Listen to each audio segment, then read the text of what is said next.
When I picked up my Wii U, the first game I bought was Mighty Switch Force Hyperdrive Edition.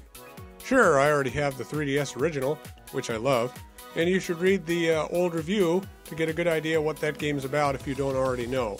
This particular review focuses primarily on how Mighty Switch Force HD differs from its predecessor and whether those differences justify a double dip. The most obvious change is that the game's art assets have been entirely redrawn.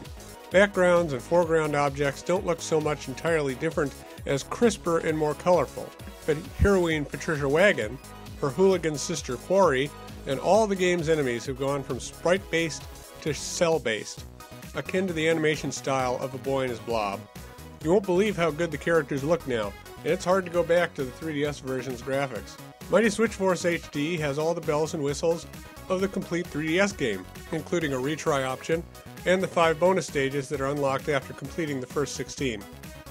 As always, the real goal of Mighty Switch Force is to beat each level's par time. In most cases, this becomes much easier after you've played through the first 16 stages initially and unlock Patricia'S mighty gun.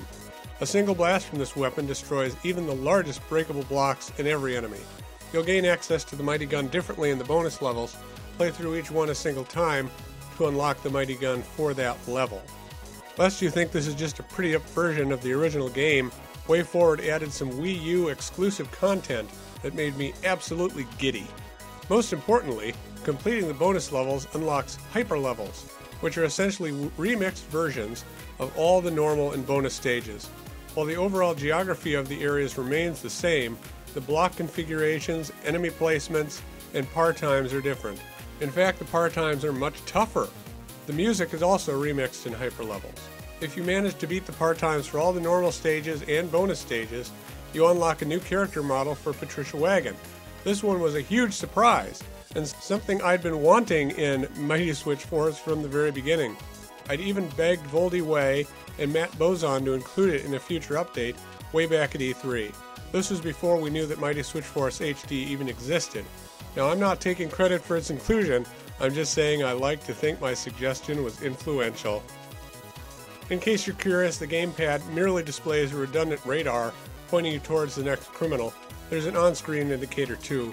There's also a button you can tap that switches the action from your TV to the gamepad for when someone else wants to use the TV. So if you've never played Mighty Switch Force, this is definitely the way to do so. For people who've already bought the game on 3DS, it's a judgment call. I certainly don't have buyer's remorse thanks to the new content, but you will basically have to play through the 3DS game again to get to the new stuff. But with those pretty graphics, who's complaining?